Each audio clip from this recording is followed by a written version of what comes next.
Hello दोस्तों, मेरा नाम अमित कुमार ढालिया है और मैं आपका स्वागत करता हूं एग्जाम वॉरियर पर। और इसी के साथ आपसे एक रिक्वेस्ट भी कर रहा हूं छोटी सी, कि जितने भी आपसे जुड़े हुए लोग हैं सभी के साथ पूरी तरह से इसको लाइक कीजिए, सब्सक्राइब कीजिए और जितना हो सकता है शेयर कीजिए अधिक से अधिक, क्योंकि इसमें कोई खास इतना कोई ज़्यादा आपको मेहनत नहीं करनी है। बस जितना हो सकता है ज़्यादा से ज़्यादा इसको शेयर कीजिए, लाइक कराइए, सब्सक्राइब कराइए, क्योंकि हम आपके साथ एक बेहतर टीम के साथ खड़े होने वाले हैं और आपको एक बेहतर जितना भी हो सकता है कंटेंट हम देंगे, जो कि फुली हम कह सकते हैं ठोक बजाकर कि वो एग्जाम ओरिएंटेड होगा।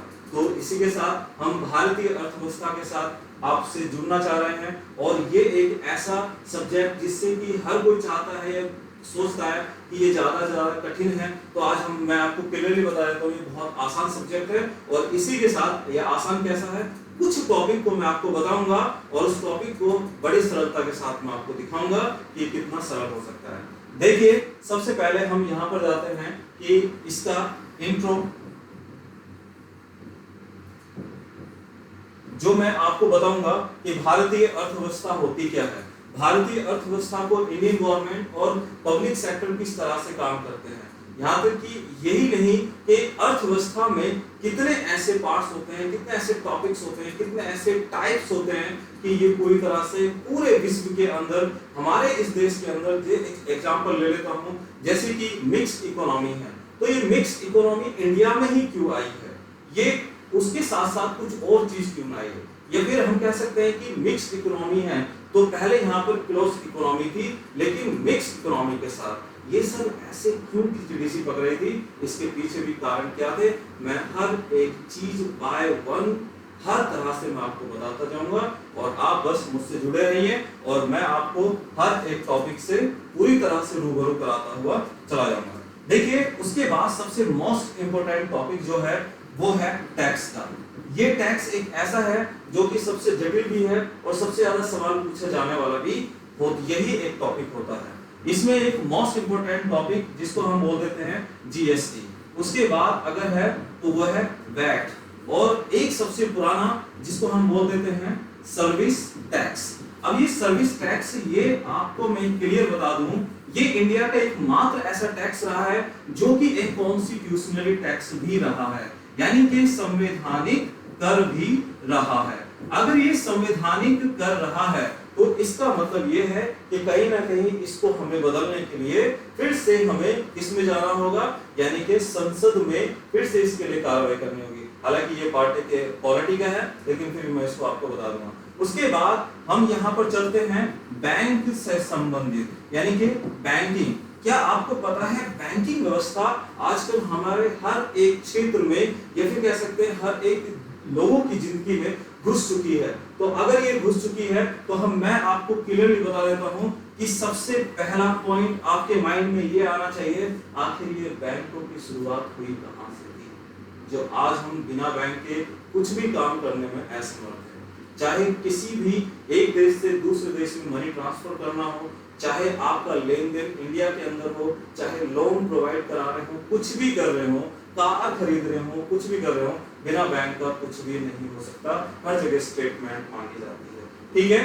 तो आपको सबसे पहले मैं इसके बारे में बताऊंगा, दुनिया का सबसे पहला बैंक कहां पर खुला था, उसका नाम क्या था, उसके कार्य किस प्रकार के थे, इंडिया के अंदर पहला बैंक कौन सा था, उसका सबसे पहला जो वर्किंग सिस्टम था उसको किसने लागू किया, कैसे वो पूरी तरह से चलता रहा या फिर बंद हो गया, बंद हुआ तो उसके पीछे रीजन क्या थे, हर एक चीज मैं आपको बताऊंगा, क्योंकि यहीं से ही आपका बेस क्लियर होगा।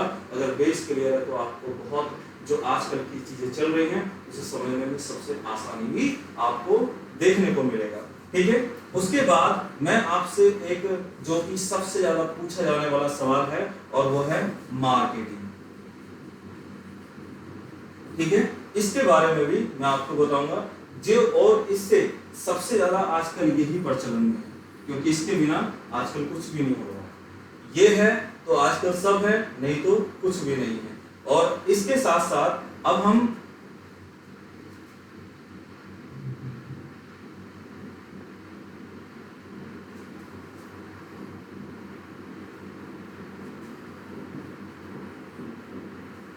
चलिए उसके बाद देखते हैं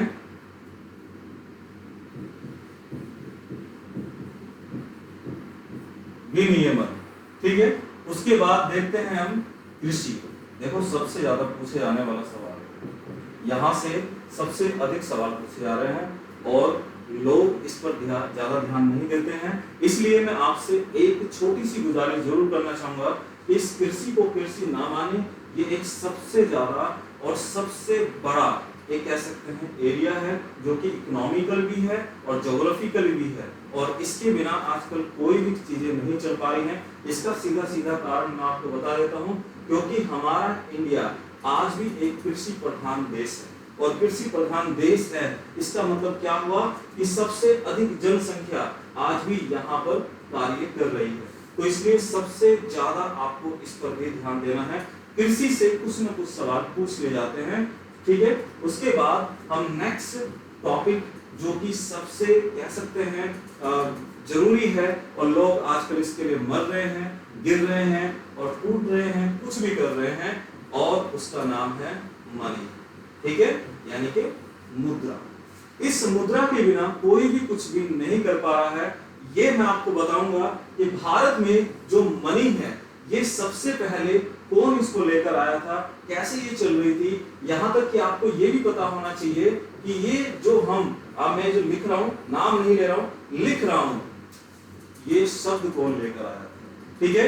यहाँ तक कि ये जो रुपया शब्द है आखिर ये प्रचलन में कैसे होगा। इसके साथ साथ एक चीज और भी है, हम आजकल एक ये निशान बहुत ज्यादा लगाते हैं रुपए का, यानी कि इस रुपए को इस तरह से निशान जो आज हमारे देश को प्राप्त है, तो पूरे वर्ल्ड के अंदर ऐसे कितने देशों के चिन्ह हैं जो कि पूरी तरह से एक रजिस्टर्ड हैं और उनसे हमेशा लेन देन भी होता रहता है। तो ये भी मैं आपको पूर्ण रूप से बताऊंगा, जैसे कि थोड़ा सा बता देता हूं, जैसे डॉलर हो गया, यूरो हो गया, येन हो गया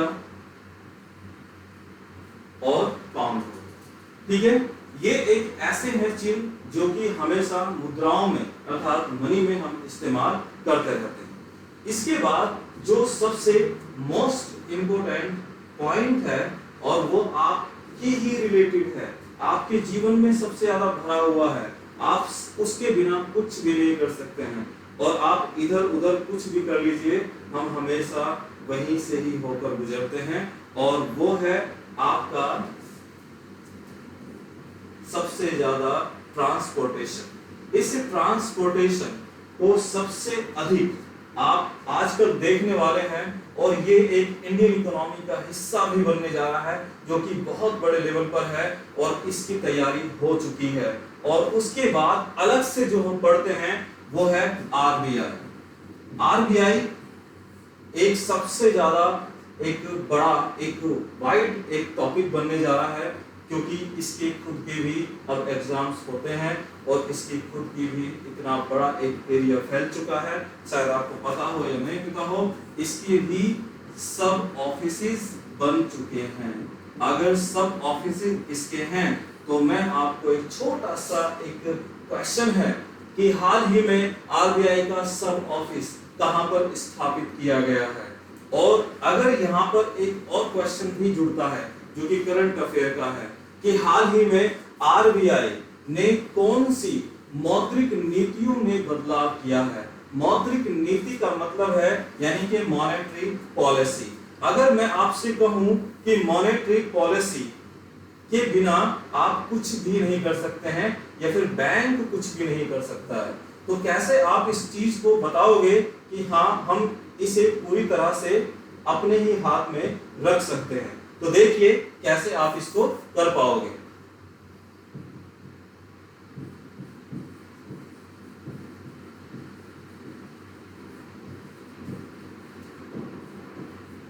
मॉनेटरी पॉलिसी, मॉनेटरी पॉलिसी में सबसे मोस्ट इंपोर्टेंट जो पॉइंट्स हैं वो क्या है। पहला है repo rate, reverse repo rate, bank rate, CRR, SLR। चलो यहां पर मैं थोड़ा सा आपको बता देता हूं कि ये चीज होती क्या है। देखिए जो रेपो रेट है, ये रेपो रेट आखिर होता क्या चीज है? तो रेपो रेट एक वो रेट होता है जो बैंक यानी कि आरबीआई और जितने भी कॉमर्शियल बैंक हैं जैसे कि SBI, PNB, Canara bank, CBI, ये सभी बैंक क्या करते हैं? एक शॉर्ट टर्म के लिए अपने बैंक को सही रूप से चलाने के लिए एक छोटा सा लोन ले लेते हैं। लोन ले लेते हैं। अगर वो लोन ले रहे हैं इसका मतलब साफ है कि ये उसका इंटरेस्ट भी दे रहे हैं। अगर आरबीआई से इन्होंने कोई लोन लिया है तो साथ साथ में इन्होंने उस लोन पर इंटरेस्ट भी दिया है। जो इंटरेस्ट रेट रखा जाता है आरबीआई के द्वारा उसे ही क्या कहते हैं?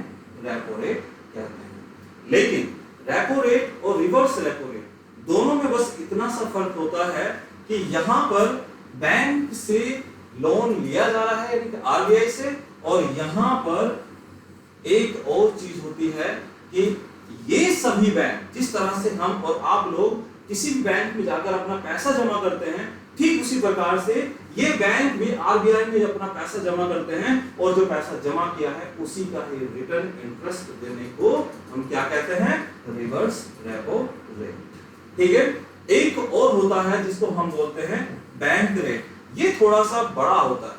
बड़ा मतलब बिल्कुल सेम है जो कि आर है, लेकिन यहीं पर एक सिंपल सा कॉन्सेप्ट है और वो ये कॉन्सेप्ट है कि जो बैंक रेट है ये एक सिंपल सा, बस इसकी अवधि अधिक है, बाकी सब सेम। ठीक है। यानी कि अगर ये 15 दिन का होता है इसकी अवधि तो मान लीजिए ये 28 डेज का होगा। ठीक है। ये सारी की सारी चीजें हैं। अब यहां पर देखिए सीआरआर, ये भाई साहब बड़े ही थोड़ा सा हम कह सकते हैं कि इनकी अपनी अलग ही धुन रहती है और वो धुन क्या होती है वो भी हम देख लेते हैं कि देखिए ये एक पूरी तरह से हम कह सकते हैं लॉ है। क्या है? लॉ यानी कि कानून। और कानून है यानी कि अगर जो इसमें पूरी तरह से आरबीआई ने डिसाइड कर दिया और वही सभी बैंकों को मानना पड़ेगा। हालांकि मानना सब में पड़ता है, लेकिन ये सबसे कठोर होता है और कठोर इतना होता है कि जो भी बैंक अपनी यानी कि साल में जो भी बचत करते हैं उस बचत का हिस्सा आरबीआई के पास रखना पड़ता है। वो जो बचत का हिस्सा रखना पड़ता है उसी चीज को डिसाइड करता है कौन? सीआरआर। ठीक है, कैश रिजर्व रेशियो। उसके बाद हम देखते हैं एसएलआर। ये एक क्या है? ये कह सकते हैं कि ये किसी भी बैंक को मजबूत बनाने का एक नियम है जो कि आरबीआई के द्वारा बनाया गया है। इसी तरह से हर एक चीज ये आप लोग खुद देख लो, कोई ना कोई टीचर इनको टिपिकली तरीके से बताता है, हर तरह से उसको पूरी जटिलता में दिखाता है जिससे कि वो बार बार उसको देखे, लेकिन चीज वही जो एक ही झटके में समझ में आए। ठीक है, तो ये आप देखिए कि इसी तरह से मैं आपको हर एक चीज के बारे में बताऊंगा, समझाऊंगा और हर एक चीज के बारे में क्लियर होकर पूरी तरह से आपके सामने उस टॉपिक को रखूंगा। ठीक है, तो नेक्स्ट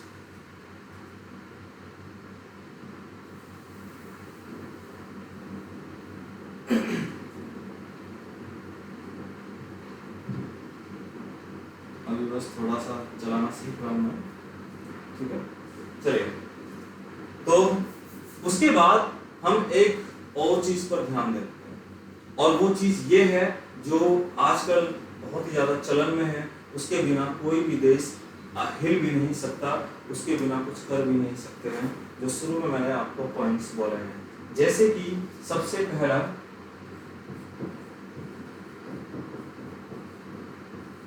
मिक्स्ड इकोनॉमी। अब सवाल ये होता है कि मिक्स्ड इकोनॉमी क्या है? ठीक है, उसके बाद दूसरा सवाल कैपिटलिस्ट इकोनॉमी। ठीक है, उसके बाद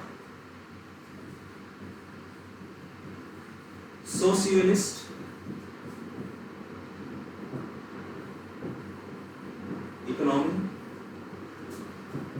और उसके बाद सोशल वेलफेयर इकोनॉमी। हमको बस यही पढ़ना होगा, इससे ज्यादा हमें नहीं पढ़ना। थोड़ा सा अलग है, जैसे कि ओपन इकोनॉमी क्या होती है या फिर क्लोज्ड इकोनॉमी क्या होती है, वह एक सेकेंडरी है, लेकिन हमें प्राइमरी चीजों को देखना है और उसी चीज में ही हमें सबसे अधिक ध्यान लगाना है, क्योंकि आजकल इकोनॉमी केवल इन्हीं ही चीजों पर चलती है। और ये मैंने आपको इंट्रोड्यूस कराया है क्योंकि ये वाली इकोनॉमी को बनाया है हमारे ही देश के अर्थशास्त्री अमर्त्य सेन के द्वारा, और ये इस वजह से भी सबसे ज्यादा हाईलाइट होती है क्योंकि इससे ही एक थॉट ने, एक प्रोसीजर जो कि इस देश को ही नहीं किसी भी देश को चलाने के लिए सबसे मोस्ट इंपोर्टेंट पॉइंट्स भी इसको कहा गया है। वो बात अलग है कि अभी तक किसी भी देश में इसको लागू नहीं किया गया है, लेकिन हम फिर भी पढ़ेंगे क्योंकि इसकी बदौलत ही अमर्त्य सेन को नोबेल पुरस्कार को या फिर नोबेल पुरस्कार से नवाजा गया था। चलिए पहली चीज हम देख लेते हैं इकोनॉमी, यानी कि कौन सी, मिक्स्ड वाली इकोनॉमी। अब मिक्स्ड ऐसी कैसी मिक्स्ड है, देखो सिंपल सा कॉन्सेप्ट है, कुछ भी नहीं सोचना है, बस सिंपल सा ये है कि plus capitalist and socialist is equal to mixed economy, यानी कि इन दोनों के गुणों को मिक्स करके ही क्या बना दिया है, मिश्रित अर्थव्यवस्था बना दिया है। ठीक है, लेकिन अब यहां पर हम देखेंगे कि इंडिया के अंदर ऐसी कौन सी चीज है। तो इंडिया में यह है कि government plus public is equal to mix. Public का मतलब यहां पर प्राइवेट, ठीक है।